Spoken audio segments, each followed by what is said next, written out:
Hello guys, welcome to EPD education. काहीच MS set म्हणजे Maharashtra set हा एक्झाम दरवर्षी सावित्रीबाई फुले पुणे युनिव्हर्सिटी यांच्यामार्फत कंडक्ट केला जातो. आणि हा एक्झाम देत असताना तुम्हाला दोन महत्त्वाचे पॉईंट आहेत ते माहीत असणं गरजेचं आहे.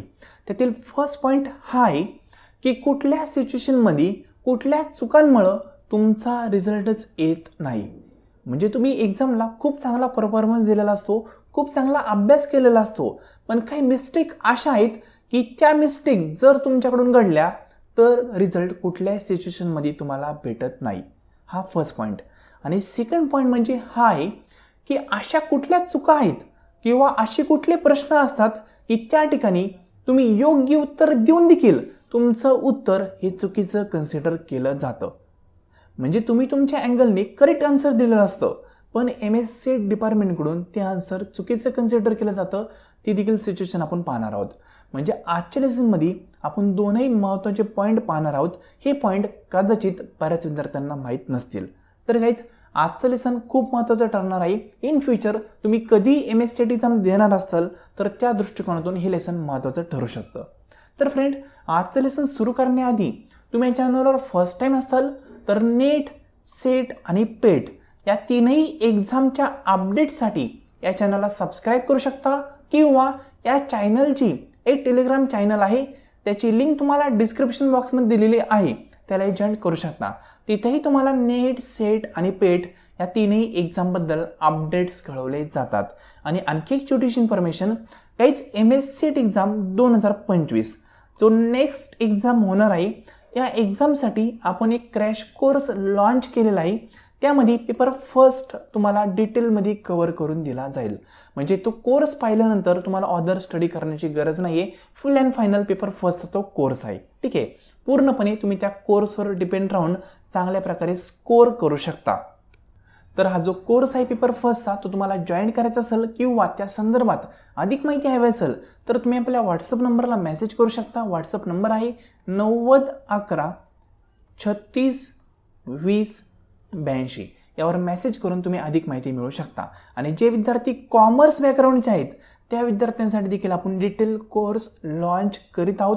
त्याची देखील इन्फॉर्मेशन तुम्हाला याच व्हॉट्सअप नंबरवर प्रोव्हाइड केली जाईल. ठीक आहे, तर इंटरेस्टेड असाल तर डेफिनेटली मेसेज करून माहिती मिळवू शकता. तर आज आपण सेट एक्झामबद्दल दोन महत्त्वाचे पॉईंट डिस्कशन करणार आहोत. तरी सर्वात पहिल्यांदा आपण पहिला जो पॉईंट आहे तो डिस्कशन करूया की अशा कुठल्या सिच्युएशन आहे किंवा असा कुठला म्हणू शकतो घटक आहे की त्यामुळे तुमचा रिझल्टच तुम्हाला भेटत नाही. ठीक आहे, हा फर्स्ट पॉईंट आपण क्लिअर करू. त्यानंतर सेकंड जो पॉईंट आहे तो म्हणजे कुठल्या सिच्युएशनमध्ये तुम्ही आन्सर योग्य दिलेलं असतं पण ते अयोग्य कन्सिडर केलं जातं. तो पॉईंट आपण नंतर पाहूया. पहिल्यांदा आपण त्यांचं ऑफिशियल जे प्रॉस्पेक्ट आहे ना त्यानुसार पाहूया की कुठल्या कुठल्या कंडिशनमध्ये तुमचा रिझल्ट हा येत नाही, तो बाद केला जातो. तर हे पहा. तर फ्रेंड, हे पहा, OMR शीटबद्दल त्यांनी 14 नंबरचा पॉईंट आहे तो इथं क्लिअर कट सांगितलेला आहे की कुठल्या सिच्युएशनमध्ये तुमचा रिझल्ट हा येत नाही, तुमचा जो पेपर आहे तो रिजेक्ट केला जातो. तर फर्स्ट त्यांनी सांगितलं आहे, पहा, तुम्ही जे OMR शीट भरत आहे, ठीक आहे, त्या OMR शीटवर तुम्ही जे सर्कल तुम्हाला करायचे 500 राऊंड, ठीक आहे, ते जर चुकीचे केले, तुम्हाला सीट नंबर आहे ना, तो सीट नंबर टाकताना सर्कल जर चुकीचे केले, ठीक आहे, किंवा तुमचा सब्जेक्ट कोड आहे तो जर तुम्ही चुकीच्या सर्कलला क्लिक केला असा, ठीक आहे, सर्कल सब्जेक्ट कोडचा पण चूक केला, तर अशा काही गोष्टी केल्या तर तुमचा म्हणू शकतो जो रिस्पॉन्स आहे तो इव्हॅल्युएट होणार नाही, तो रिजेक्ट होईल. ठीक आहे, हा फर्स्ट पॉईंट आहे. सेकंड पॉईंटमध्ये पण त्यांनी हायलाईट करून सांगितलं आहे, पहा, तुम्ही रॉंग शेडिंग केलं म्हणजे असं शेडिंग म्हणतो ना आपण याला, ठीक आहे, हे जे रॉंग केलं करस्पॉन्डिंग सब्जेक्ट कोडला किंवा सीट नंबरला तर तुमचा जो पेपर आहे तो काय होईल, रिजेक्ट होईल. ठीक आहे, आणि पुढं इव्हॅल्युएशनसाठी तो कन्सिडर केला जाणार नाही, तो रिजेक्ट होईल. आणि इथं आणखी एक थर्ड पॉईंट म्हणलं आहे, पहा, हा पॉईंट मला बरेच विद्यार्थी विचारतात की तुम्ही तुमचा सीट नंबर फॉर एक्झाम्पल टाकला आहे, ठीक आहे, तुम्हाला वरती लिहायचा असं सीट नंबर रॅकॅनमध्ये, नंतर त्याचं शेडिंग करावं लागतं असं, बरोबर ना. तो सीट नंबर तुम्ही इथे टाकला पण शेडिंगच कुठे केलं नाही, ठीक आहे, असे राऊंडच केलं नाही, तरी देखील तुमचा जो पेपर आहे तो चेक होणार नाही, तुम्हाला मार्क 0 भेटतील.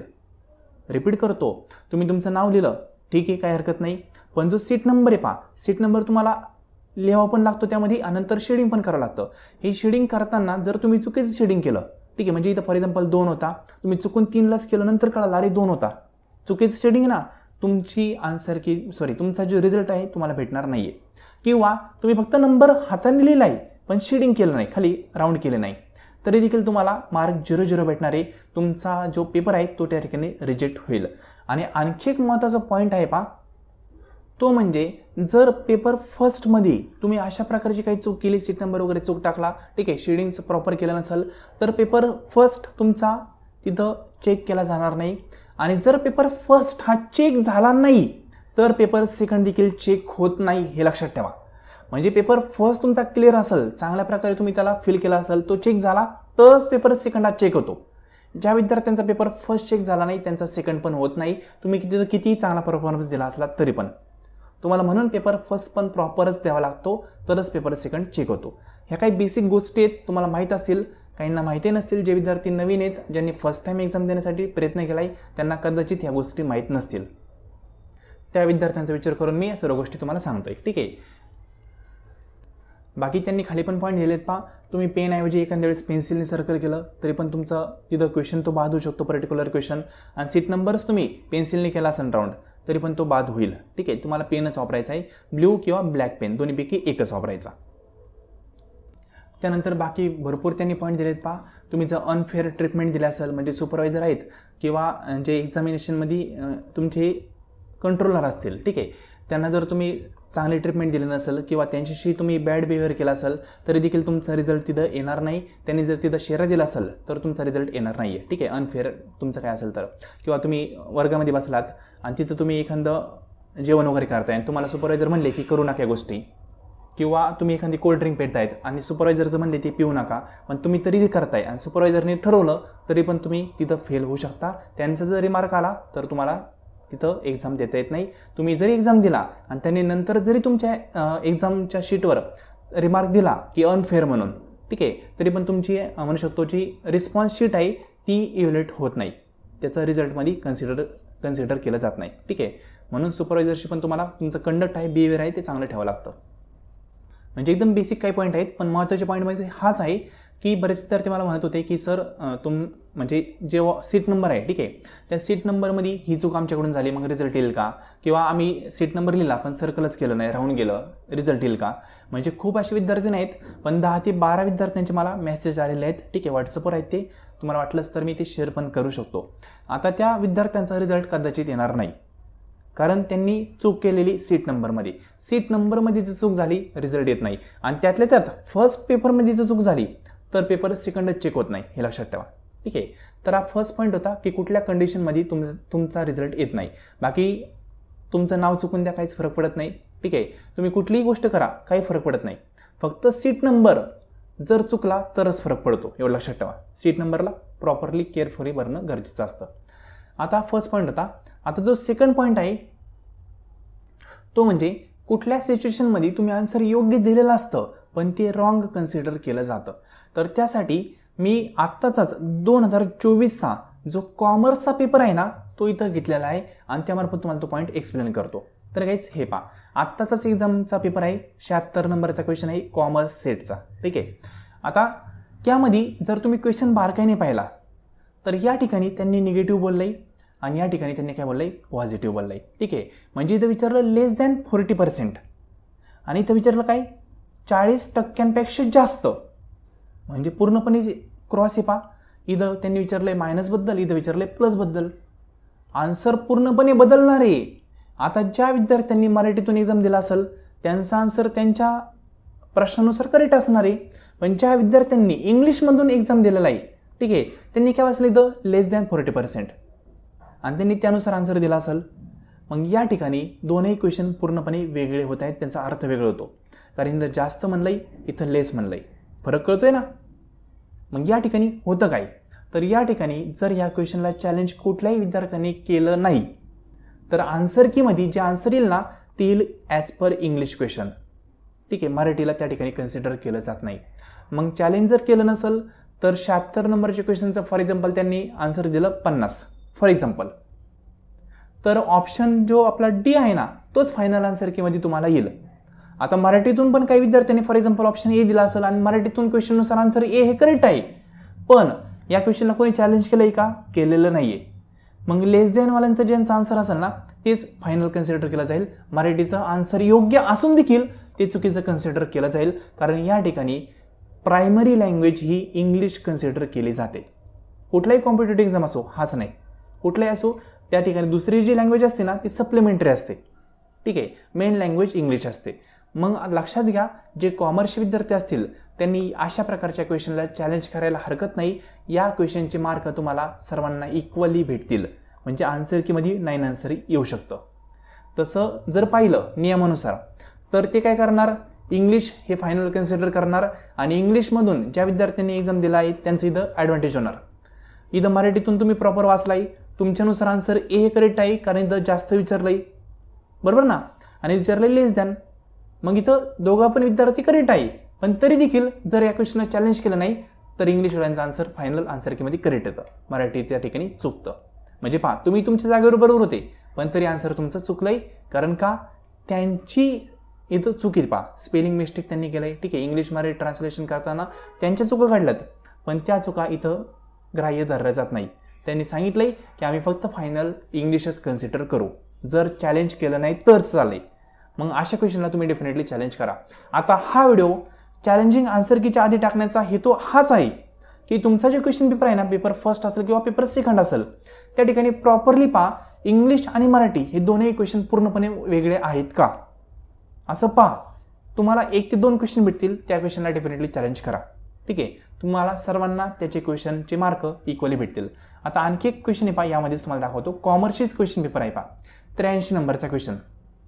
यामध्ये काय म्हणले पहा, identify a factor that doesn't play an important role in attracting FDI. ठीक आहे, म्हणजे FDIला अट्रॅक्ट करण्यासाठी कुठला फॅक्टर जास्त महत्त्वाचा रोल प्ले करत नाही हे विचारलंय. डझंट आहे ना, म्हणजे कुठला रोल महत्त्वाचा नाही आहे ते विचारलंय. आणि या ठिकाणी काय म्हणले पहा, खालीलपैकी विदेशी प्रत्यक्ष गुंतवणुकीला म्हणजेच FDI आकर्षित करणारा सर्वात महत्त्वाचा घटक विषेद करा. इथे विचारले सर्वात महत्त्वाचा कुठला आहे, इथे विचारले कुठला महत्त्वाचा नाही आहे. बा एकच क्वेश्चन आहे, बरोबर ना. आन्सर कीमध्ये एका क्वेश्चनचं फॉर एक्झाम्पल ऑप्शन सी हे करेक्ट येईल, आणि जर याला चॅलेंजेस केलं नाही कोणी, आता actually option D for example correct येईल. ठीक आहे, आणि याला कोणी चॅलेंज केलं नाही तर फायनल आन्सर कीमध्ये ऑप्शन डीच दिसेल. पण ज्या विद्यार्थ्यांनी मराठीतून एक्झाम दिलाय त्यांच्यानुसार ऑप्शन ए हा करेक्ट आहे, कारण इथं कुठला महत्त्वाचा घटक आहे हे विचारलंय आणि त्यानुसार ऑप्शन ए हा करेक्ट आहे, बरोबर ना. आणि इथं नाही आहे, यानुसार ऑप्शन डी हा करेक्ट आहे. मग चॅलेंज केलं ऑप्शन किंवा क्वेश्चन रॉंग आहे असं, तर सर्वांना 9 आन्सर भेटेल याचं. ठीक आहे, म्हणजे सर्वांना इक्वली मार्क भेटतील. पण कोणी चॅलेंज केलं नाही तर फक्त इंग्लिशवाल्यांचा इथं फायदा होईल, मराठीवाल्यांचं आन्सर योग्य असून देखील ते रॉंग कन्सिडर केलं जाईल. ठीक आहे, आता तुम्हाला एक वर्क देतो पहा, तुम्ही तुमच्या बेसिसवर काय करायचं, इंग्लिश आणि मराठी अशा दोन्ही प्रकारचे क्वेश्चन पाहिजे तुमच्या क्वेश्चन पेपरमधले. दोन्ही सेम आहेत का पाहिजे, जे सेम नाही आहेत ना त्याला बिनधास्त चॅलेंज करा, तुम्हाला आन्सर चेंज झालेलं दिसेल. कारण काय होतं, याआधी ना त्यांनी प्रॉस्पेक्टमध्ये असं मेन्शन केलं होतं की फायनल आम्ही आन्सर कीसाठी इंग्लिशच लँग्वेज कन्सिडर करू, असं प्रॉस्पेक्टमध्ये याआधी होतं. पण आत्ताच्या प्रॉस्पेक्टमध्ये तसा कुठलाही पॉईंट त्यांनी मेन्शन केलेला नाही आहे, म्हणून अशा प्रकारचे क्वेश्चन डेफिनेटली चॅलेंज होऊ शकतात. ठीक आहे, तर असे क्वेश्चन तुम्ही आता शोधून ठेवा. पुढच्या आठवड्यामध्ये तुम्हाला आन्सर की भेटेलच, म्हणजे प्रोव्हिजनल आन्सर की किंवा चॅलेंजिंग आन्सर की. त्यानंतर अशा क्वेश्चन चॅलेंज करायला हरकत नाही, कारण असे क्वेश्चन तुम्हाला 150 मध्ये जर 3 ते 4 भेटले तरी पण तुमचा स्कोअर या ठिकाणी 3 ते 4 क्वेश्चननी वाढतोय, हे लक्षात घ्या. आणि हा स्कोअर खूप महत्त्वाचा आहे, म्हणून या बारकाईने पॉईंटला कव्हर करणं गरजेचं आहे.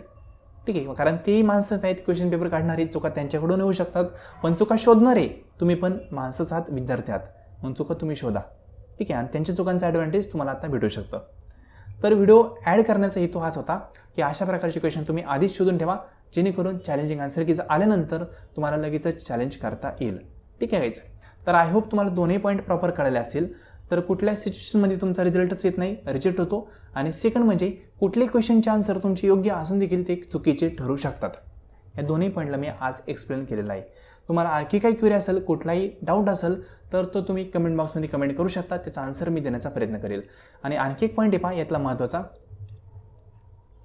तो म्हणजे की सेट एक्झामचा जो रिझल्ट आहे, ठीक आहे, तो रिझल्ट कशा प्रकारे कॅल्क्युलेट केला जातो, क्रायटेरिया आहे तो कशा प्रकारे ठरवला जातो. म्हणजे इथं कॅटेगरीनुसार पण तुम्हाला रिझर्वेशन असतं, ठीक आहे, पर्सेंटेज पण मॅन्डेटरी असतात, त्यानंतर 6% आहे तो पण त्यांचा क्रायटेरिया आहेच.